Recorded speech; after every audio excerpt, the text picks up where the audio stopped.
à tous, bienvenue dans cette nouvelle vidéo où on va vous présenter un petit peu ce qu'on a vécu au Cambodge, puisqu'on a fait un mois en Inde, un mois au Vietnam et on a fait 3 semaines au Cambodge. Donc voilà. Pour commencer, on est arrivé du coup depuis Ho Chi Minh Ville, on a pris un bus pour arriver à Phnom Penh.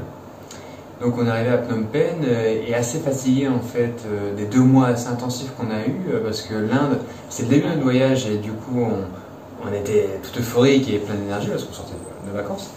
Et du coup on a fait l'Inde à fond sans vraiment trop se reposer. En un mois on a pris qu'une seule journée et ensuite on a fait le Vietnam un peu plus light mais quand même globalement sur le même rythme. On est arrivé du coup au Cambodge assez fatigué. Ouais, il y avait tellement de villes aussi à faire au Vietnam que... on n'a pas vraiment pris le temps de se reposer. Ouais. Donc du coup, on était tellement fatigués que vraiment, on a pris le temps au Cambodge et en plus de ça, il y a moins de villes. Donc c'est-à-dire qu'on a passé plus de temps dans chaque ville en fait qu'on a rencontrée. Donc déjà, on a passé la frontière entre le Vietnam et le Cambodge, la frontière principale. Et ça s'est très bien passé parce qu'on avait entendu des choses aussi par rapport à ça. À la corruption, ce qu'il faut savoir c'est que nous on a payé un e-visa à un certain prix, je me souviens plus exactement. Oui, c'était plus d'une soixantaine d'euros. Une soixantaine d'euros et on a voyagé avec un gars qui avait rien pris, il a juste donné du coup 40 $, à la compagnie de bus qui elle a géré le visa. Ouais, c'était entre 35 et 40 $. Pour économiser, ça c'est un bon. Donc faut le savoir parce qu'en fait finalement des fois les visas à l'arrivée sont moins chers que si on le prend sur un site. Voilà, en tout cas on est passé par un bus et du coup ça nous a évité en fait des démarches. Voilà, ils nous ont pris nos passeports, ils nous les ont redonnés et il n'y a eu aucun souci. Aucun problème. À l'entrée. Ouais. On est arrivé à Phnom Penh. Du coup, c'est une ville qui est plutôt sympa. C'est la capitale, mais c'est quand même une ville à l'échelle humaine. Il y a des immeubles, mais c'est pas étouffant en fait, comme c'est une grosse ville vietnamienne qu'on a faite, comme Ho Chi Minh. À Phnom Penh, on a commencé par faire le musée du génocide, donc S21. Et c'est une bonne entrée en matière pour commencer à appréhender un peu la mentalité et l'état du Cambodge aujourd'hui, parce que faut savoir que du coup le Cambodge a vécu un génocide il y a moins de 50 ans et c'est encore très très marqué. C'est tout récent en fait, 50 ans c'est rien. Et visiter ce musée c'est vraiment, c'est la plus grosse structure du pays je pense. On n'a pas vu de musée aussi grand dans d'autres régions, enfin dans d'autres villes. Et c'était un camp, c'est une prison en fait, où ils retenaient les prisonniers politiques. Ouais. Et puis en fait il y a eu un gros génocide où ils ont vidé la ville en 3 jours. Et dans tout le pays, ils ont envoyé les personnes des villes en campagne. Et puis les personnes qui étaient prisonnières étaient torturées en fait. Donc voilà, c'est un musée qui est assez glauque, mais qui est en fait en gage de mémoire en fait de ce qui s'est passé pour que ça ne soit, en l'espérant, jamais reproduit. Et du coup, en fait, c'est une population qui est extrêmement marquée. C'était il n'y a pas si longtemps. Et on a rencontré aussi des personnes qui étaient dans les champs au moment où ça s'est passé. Donc voilà, il y a encore des personnes vivantes qui sont témoins en fait de ce qui s'y est passé. Et en fait, ça nous aura suivi tout au long de notre voyage au Cambodge parce qu'on a eu des récits, on a entendu énormément parler, énormément de monuments. Il faut savoir qu'il y a des killing fields à Phnom Penh et des killing caves, des killing forêts, des killing tout en fait, où c'est des lieux de mémoire en fait, là où il y a eu du coup énormément de tueries. Voilà, en fait, voilà, c'est des crânes qui sont exposés, etc. C'est assez trash, mais d'un côté, ils s'en servent pas pour le tourisme, c'est vraiment pour la mémoire, et ça, c'est ultra touchant. Ouais, faut s'accrocher quand même pour la visite de S21, c'est assez dur. C'est bien fait parce que du coup, il y a plein d'audio guides, et dans toutes les langues, et du coup, tu peux vraiment prendre le temps de visiter à ton rythme. Tu n'es pas obligé de tout écouter parce qu'ils racontent des trucs assez trash, donc ils te préviennent un peu avant. Tu as le droit de choisir. Tu peux choisir, c'est vraiment très bien fait. Ensuite, on a été à Kampot. Oui, on a été à Kampot, donc c'est la région où vous pouvez trouver du poivre, etc. Nous, on n'a pas visité forcément là, parce qu'on était un peu isolés, mais voilà, c'est... Dans une bonne auberge qui était un peu excentrée, après on a fait une journée dans un parc national, c'était joli, après on a... Voilà. Les motos au Cambodge ne sont pas très fiables. On est parti avec un groupe de personnes qu'on avait rencontrées. 6 motos. En fait, on avait 6 motos, il y en a 2 qui sont tombées en rade et ça nous a bien embêtés, donc voilà. Ça se loue, mais essayez de louer des motos assez récentes parce qu'elles ne payaient pas de mine, celle-là c'était un peu vieille, mais bon, sur 6 motos il y en a 2 qui ont crevé et une qui a crevé, ils sont retombés en panne derrière. En pleine nuit. En pleine forêt, enfin en pleine montagne. Il faut savoir qu'en fait en Asie, en ce moment en tout cas, la nuit tombe assez vite. Donc voilà, si on tombe en panne après 17h, 18h, ça devient compliqué. Ils sont fait dépanner, ils sont fait rembourser, il n'y a pas de problème, mais bon, c'est pas une super expérience. Voilà. Donc ensuite, on est parti dans le sud, là où il y a Sihanoukville et plus précisément Korong, l'île de Korong où on a été. Donc on est passé par des routes, vraiment, c'était sportif en fait. Pendant 1h30, c'est des routes de terre avec des gros nids de poules en fait.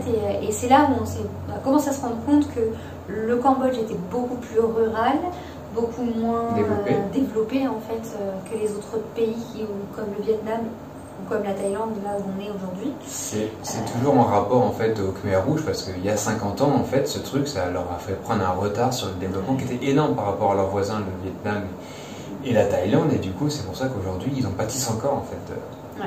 Ce qui s'est passé. Et puis en plus de ça, c'est un petit pays, c'est pas pour rien qu'on y a passé aussi 3 semaines, je pense qu'on aurait pu y rester un mois, mais ça aurait été largement suffisant en fait. Parce que voilà, par rapport à des pays qui sont plus étalés, c'est un pays qui est soumis à la fois à leur passif, mais aussi un petit peu exploité par les pays qui les entourent, et qui du coup, ça se ressent en fait. Voilà, c'est beaucoup plus rural, beaucoup plus pauvre. Ils sont un peu à la merci de leurs voisins qui sont très développés, très axés touristes et développement, le Vietnam et la Thaïlande d'un côté. On a eu des récits assez sombres de kidnapping, de travail forcé, des choses assez dures quand même. Ouais, c'est des choses qu'on ne croirait pas qui existent encore aujourd'hui dans ce type de pays, mais c'est le cas en fait, et c'est assez caché. Du coup, on était à Korong, il y a 2 îles vraiment principales, il y a Korong Salomen et Korong tout court. Korong est la plus grosse île en fait, mais Salomen est la plus touristique. Il y a beaucoup de touristes qui s'arrêtent à Salomen. Et c'était une île sympa en fait. Du coup c'est vraiment rural, hein. Il n'y a pas d'eau chaude, l'électricité dans les hostels c'est par groupe électrogène. C'est vraiment dans son jus. Après on a apprécié, on a fait une auberge d'abord qui était très festive, où il y avait énormément d'anglais, très festive, il y avait du son tout le temps, c'était assez fatigant à la fin. Après on a changé d'auberge, on a été plutôt des bungalows dans la forêt et pas loin d'une plage. Là c'était vraiment calme, posé. On est vraiment resté longtemps parce que comme on l'a dit juste avant, on était vraiment fatigués. C'est là où on s'est dit non, c'est pas possible en fait. Le voyage, tu peux pas être sur un rythme éreintant comme ça pendant des mois. On pourrait croire que c'est des vacances et finalement ça n'est pas tant que ça. Donc voilà. C'est le temps de s'écouter. Ouais, de s'écouter. C'est ce que peut-être le Cambodge nous a le plus appris. Puis c'était pratique parce qu'on avait proposé pour se reposer, en même temps du coup on est tombé malade, pratique. Oui c'est vrai, alors, pratique, mais tomber malade sur une île, t'espères que ça va bien finir parce que bon, t'es un peu loin de tout et mine de rien, c'est pas hyper rassurant quoi. Donc voilà.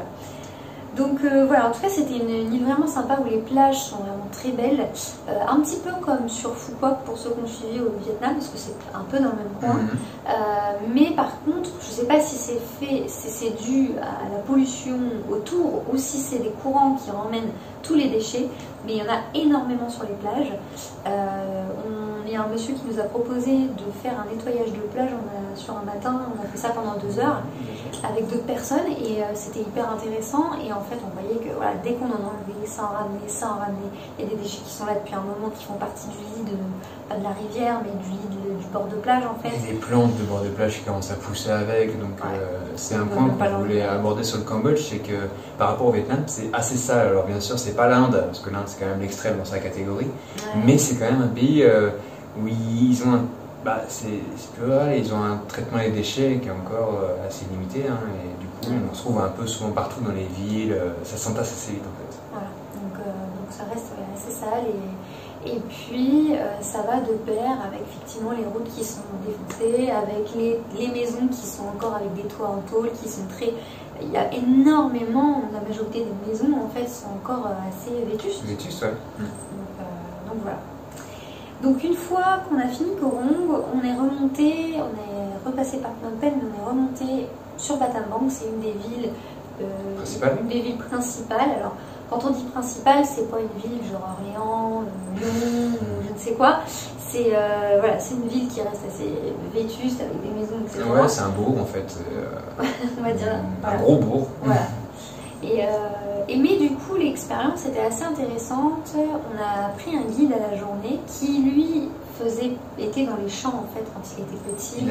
Il a 60 ans, donc à 10 ans, il travaillait dans les rizières sous les khmers rouges. Donc, voilà. Il était vraiment très politisé, ils en parlaient énormément du fait que il y a pas mal de pays voisins du Cambodge qui se proposent de les aider financièrement à se développer. Et lui, il disait clairement que bon, quand c'était les Chinois qui payaient les choses, c'était jamais gratuit en fait, et que du coup, il préférait recevoir l'aide des pays comme la Corée, qui était plus démocratique, ou la Thaïlande. C'était hyper intéressant parce que pour le coup, par rapport à d'autres pays où on a moins eu le retour de finalement qu'est-ce qui s'y passe dans ce pays, parce que on ne vit pas vraiment avec les locaux en fait, donc là vraiment c'était authentique en fait, et c'est ça qui était assez intéressant. C'est vraiment touchant. Ouais. Donc voilà, et il nous a montré énormément de choses, autant des monuments, des temples pré-angkoriens qu'on va expliquer un petit peu après. Les temples d'Angkor, c'est un peu le symbole du Cambodge. Donc là, c'était des temples qui étaient très vieux et qui commençaient à ressembler un petit peu à ce qu'on allait voir à Angkor. Et aussi tout ce qui était des repas un peu traditionnels, dans des bambous. Qui mettaient sur les braises avec du riz, tout ça. Comment ils faisaient leur pâte de riz là. Leur papier de banane. Du papier de banane en fait. Ils coupent des bananes vraiment très fines en tranches et puis ils font des feuilles, elles se superposent les unes sur les autres et puis ils mettent ça à sécher au soleil pendant 2 jours et puis après tu peux les faire griller, les manger comme ça fonctionne super bien et c'était trop bon. Ça, et puis les petits trucs de riz qui font les... Du coup, on en a acheté, mais bon, ça n'a pas fait la semaine. Quoi. Ouais. On ne peut pas les garder non plus pendant des mois, mais même si on avait voulu les garder. Quand même. Mais, ouais, c'est trop bon. Donc, non, c'était vraiment très sympa en fait. Il y a aussi pas mal de grosses, on avait énormément de chauves-souris, des millions de chauves-souris. Donc voilà. Et des bonne expérience. Donc, retour encore sur la région du Cambodge. Il y en a partout quand même. Après Battambang, on a pris un bateau pour monter à Siem Reap. Donc on a remonté la rivière, on pensait passer par le Tonlé Sap. Le Tonlé Sap, c'est l'énorme lac qui est au centre du Cambodge. Malheureusement, ça fait pas partie du circuit. Ouais, on l'a pas vu. Mais on a fait quand même les villages flottants avec les petites boutiques, leurs habitations, leurs écoles, tout sur village flottant. Et ça, c'était vraiment super bien. Énorme. On s'est arrêté une fois pour faire une pause en fait, et donc on était sur une maison flottante qui vendait des petites choses. Et on a été aux toilettes, et en fait les toilettes c'était vraiment un trou dans l'eau, il y a les poissons en dessous. Ils te regardent, ils attendent que tu leur passes ton offrande. Mais c'était vraiment sympa. Bien sûr on peut le faire en bus, etc. Mais voilà, c'était vraiment... Le bateau c'était un peu plus cher, c'était 6 heures de bateau, c'était un peu long, mais c'est super cool, quoi. Trop beau, vraiment trop beau. Arrivé à Siem Reap, du coup Siem Reap c'est la deuxième ville du Cambodge. La deuxième plus grosse ville du Cambodge. C'est plus petit que Phnom Penh, mais bon du coup c'est le centre vraiment touristique, c'est là où tout le monde se rend. Il y a énormément de tourisme en fait lié aux temples d'Angkor qui sont juste à côté. Et là c'est vraiment le truc à visiter, c'est l'emblème du Cambodge. C'est sacralisé en fait pour eux parce que du coup ça leur rappelle leur histoire, comme en France on a les cathédrales et on a la Tour Eiffel, tous les vieux monuments, mais c'est aussi un énorme pôle touristique et je pense que c'est une énorme rentrée d'argent du pays. Ouais, complètement. On l'a vu, Angkor entreprise, c'est carrément une entreprise qui fait vivre le pays. Et d'un côté, tant mieux parce qu'ils n'ont pas non plus. C'est un plus petit pays, donc ils ont aussi moins de ressources naturelles qui pourraient attirer les touristes en fait dans d'autres pays. Donc voilà. Donc là, c'est vraiment énormément de temples parce qu'il y a Angkor Wat qui est le plus gros et qui est le plus majestueux, mais on en a des centaines d'autres en fait dans la jungle. Et donc nous on a pris un pass de 2 jours où avec un tuk-tuk on a pu s'arrêter à chaque temple principal jusqu'à Angkor Wat. On a fait ça sur plusieurs passes, tu as le pass 2 jours où tu peux y être 1 ou 2 jours, et tu as le pass du coup 3 jours où tu peux y être tu peux passer 5 jours sur place. Un regret qu'on a eu, c'est de ne pas avoir trouvé de guide français. On a juste pris un tuk-tuk et le tuk-tuk nous emmenait de place en place, sans vraiment d'explication. Le mec parlait pas très bien français, mais avec un guide français, je pense que ça aurait été vachement bien. Ouais, c'est pas très cher, c'est 30 $ la journée, on a vu. Au final. Alors, pas très cher. En fait, tout est cher au Cambodge. Tout est cher par rapport au pays que c'est, par rapport aux prestations, etc. Et par rapport à ce à quoi on s'attendait, Angkor est extrêmement cher. En fait, c'est le plus gros truc touristique. D'ailleurs, en parlant de ça, il y a 2 monnaies au Cambodge. Il y a le riel qui est la monnaie traditionnelle et il y a le dollar. Et en fait, on peut vraiment retirer de l'argent ou payer avec l'un ou l'autre. Des fois, on payait dans une monnaie, ils nous rendaient dans l'autre. En fait, ils se servent de 1 $, c'est 4000 riels. Du coup, ils se servent des riels pour faire la pointe en dollars en fait. Si un truc coûte 1,50 $, bah, ils vont te donner 1 billet d'$1 et 2000 riels. Voilà. Il faut suivre. Hein, ouais. Mais du coup, c'est un pays qui est vachement cher par rapport à ce à quoi on s'attendait, par rapport aux prestations. Ouais, c'est vrai que c'est dans les hôtels et tout, les hôtels c'est assez cher pour les chambres qu'on avait derrière. Mais bon. Voilà. Bon, après, ça fait vivre aussi le pays. Donc, voilà. En tout cas, les temples d'Angkor étaient vraiment assez incroyables, vraiment magnifiques. Et, vraiment à voir. Ça change des temples qu'on a pu voir en Inde ou au Vietnam, où en fait voilà, c'est assez minutieux, etc. Il y a beaucoup de couleurs, que là c'est vraiment des pierres brutes. Il y a des arbres énormément qui poussent dessus ou à l'intérieur. Il y a certaines parties qui sont effondrées parce que c'est très très vieux. Ouais. C'était vraiment magnifique en fait dans la jungle. C'est des temples en ruine mais qui sont magnifiques. Voilà, donc à part ça, on a squeezé un petit peu toute la partie est parce que du coup ça nous aurait fait trop de route en fait pour revenir près du Vietnam, de la frontière. Mais sinon il y a une partie qui s'appelle Mondulkiri où on peut voir des éléphants dans la nature, etc. Faire des treks en forêt. Hein. Ou des treks aussi, et qui apparemment, enfin on en a entendu pas mal de bien et c'est vraiment sympa. On a vu apparemment à Krasie, qui est une ville à côté, apparemment on peut voir des dauphins d'eau douce. Des dauphins d'eau douce. Ça c'est incroyable. Voilà, donc tout ça nous on n'a pas vu. C'est pour ça qu'on aurait peut-être pu y rester plus de 3 semaines, voire un mois. Ça faisait faire un énorme détour en fait dans le pays, et puis en fait on a un peu pris peur des routes, on n'a pas osé le faire. Voilà, mais puis même, on était fatigués, on avait aussi envie de passer à autre chose. Mais en tout cas, voilà, le Cambodge est aussi moins bien desservi que d'autres pays. Au niveau des transports, on ne pouvait pas juste avoir un bus qui nous emmenait à Mondulkiri, d'une grosse ville. Il fallait passer par des petites villes, etc. Donc voilà, on s'est dit que ça allait être un petit peu plus galère. Voilà. Pour faire le bilan du Cambodge. Bah oui, globalement. Ce qu'on a pensé du Cambodge, c'est que c'est un pays où l'histoire rend le pays plus touchant en fait. Les gens sont hyper attachants et tu comprends un peu ce qu'ils ont vécu et que c'est encore frais dans leur mémoire, mais du coup en fait on a passé de super moments là-bas. Et oui, c'est un mot qui pourrait bien résumer, c'est plus authentique parce qu'ils ont pris énormément de retard sur le développement, leurs habitations, leur nourriture et tout, et les habitants sont assez touchants quand même de par leur histoire. Ouais. C'est si vous recherchez en fait de l'authenticité, le Cambodge est un bon choix. Il paraît que le Laos est encore plus authentique, mais voilà, en tout cas c'était vraiment appréciable, et même si c'était un petit pays où il y avait moins de choses à voir en termes de quantité. Voilà. Mais il y a quand même des moments passés, il y a des communautés françaises à Siem Reap, apparemment il y a une grosse communauté de Français, on a rencontré des gens qui avaient des hôtels là-bas, et une chose aussi, c'est comme tous les autres pays qu'on a fait avant, faut pas avoir d'appréhension ou avoir peur et se dire que voyager là-bas c'est compliqué. Ils se démerdent quand même bien en anglais, les Cambodgiens, contrairement à ce qu'on nous avait dit avant. Et c'est accessible en fait. Après voilà, tout dépend du style de voyage qu'on veut avoir, mais voyage organisé ou alors comme nous, un peu au jour le jour, faut pas avoir peur de se rendre dans ces pays-là parce que c'est des expériences magnifiques en fait. C'est quand même bien fait pour les touristes dans l'ensemble. On avec recommande. plus d'authenticité et on recommande plus, voilà. Donc écoutez, c'est la fin de cette vidéo. On se retrouvera pour une prochaine vidéo sur la Thaïlande. Non, pas longtemps parce que là la Thaïlande c'est bientôt fini. Ouais, en fait on y est resté longtemps, on a un visa gratuit pendant 45 jours, donc ça fait 1 mois et demi.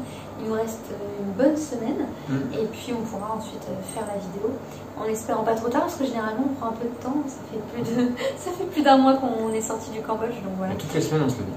Et on parlera aussi de l'arrivée par la frontière. La sortie du Cambodge est un petit peu compliquée. N'oubliez pas d'avoir votre papier de e-visa. Votre papier de e-visa. De réimprimer. Imprimé. Parce qu'il vraiment il faut le scanner, etc. Nous on a failli se faire jarter de la frontière pour ça, parce que voilà, il nous fallait absolument ce papier et ils nous l'avaient gardé à l'entrée. Et nous l'ont réclamé à la sortie. Sachant que du coup dans un poste frontière, je ne sais pas si vous connaissez un peu l'ambiance, mais il y a à peu près 50 personnes qui attendent derrière pour 3 à 4 bureaux et ils prennent pas le temps d'expliquer quoi. Non, soit tu l'as maman, soit tu dégages. C'était pas ouf comme ça. Non, voilà. Donc voilà, on vous dit à bientôt. À bientôt. À la prochaine. Salut. Salut.